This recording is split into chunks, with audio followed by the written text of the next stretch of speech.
ராஜேஷ், இந்த சந்திப்பு எவ்வளவு நேரம் நிகழும் என்பது தொடர்பான தகவல் கிடைத்திருக்கிறதா? இந்த சந்திப்பை பொறுத்தவரையில நிச்சயமாக அரை மணி நேரத்திற்கு மேல் நடைபெறும் என்று அதிமுக நிர்வாகிகள் தெரிவிக்கிறார்கள். காரணம், நீண்ட மாதங்களுக்கு பிறகு மீண்டும் சந்திக்கிறார்கள். இதற்கு முன்பு சந்தித்திருந்தாலும் கூட, பிரதமர் உள்ளிட்டோரை சந்தித்திருந்தாலும் கூட அது ஒரு சில நிமிடங்கள், ஒரு சில வினாடிகள் மட்டுமே சந்தித்த ஒரு சந்திப்பாக இருந்தது. எனவே இந்த சந்திப்பு ஒரு நீண்ட சந்திப்பாக இருக்கும். இன்று காலையிலே அவர் துணை குடியரசுத் தலைவரை சந்தித்து வாழ்த்து தெரிவித்திருந்தார். இந்த நிலையில் அமித்ஷாவை சந்திக்கிறார். பாஜகவினுடைய முக்கிய முடிவுகளை எடுக்கக்கூடிய அதிகார மையமாக அமித்ஷா தற்போது விளங்கி வருகிறார்.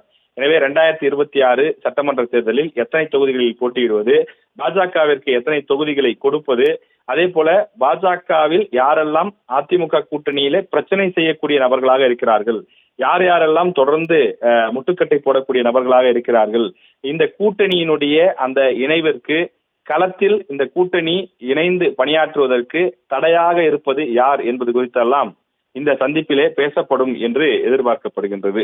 அது மட்டுமில்லாமல் செங்கோட்டையனை மாவட்ட செயலாளர் பொறுப்பிலிருந்து நீக்கிய பிறகு அவரை அமித்ஷா சந்தித்திருக்கின்றார். எனவே அந்த விஷயங்கள் குறித்தும் பேசப்படும் என்று எதிர்பார்க்கப்படுகின்றது. இந்த சந்திப்பில் அமித்ஷாவுடன் இபிஎஸ் சந்திக்கும் போது உடன் ஒரு சில அதிமுக முக்கிய நிர்வாகிகளும் இருப்பார்கள் என்று எதிர்பார்க்கப்படுகின்றது. எனவே அவர்களும் தங்களுடைய தரப்பிலே இருக்கக்கூடிய அந்த கருத்துக்களை தெரிவிப்பார்கள்.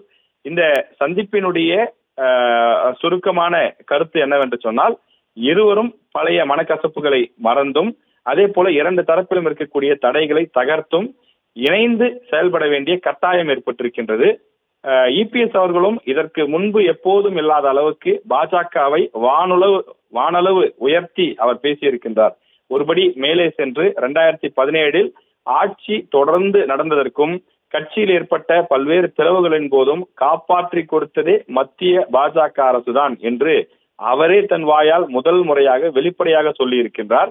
எனவே பாஜகவுடன் மிக நெருக்கமாக, மிக இணக்கமாக செல்லக்கூடிய ஒரு சூழலை இபிஎஸ் கையாள தொடங்கி இருக்கிறார் என்பதை தான் நாம் புரிந்து கொள்ள முடிகின்றது.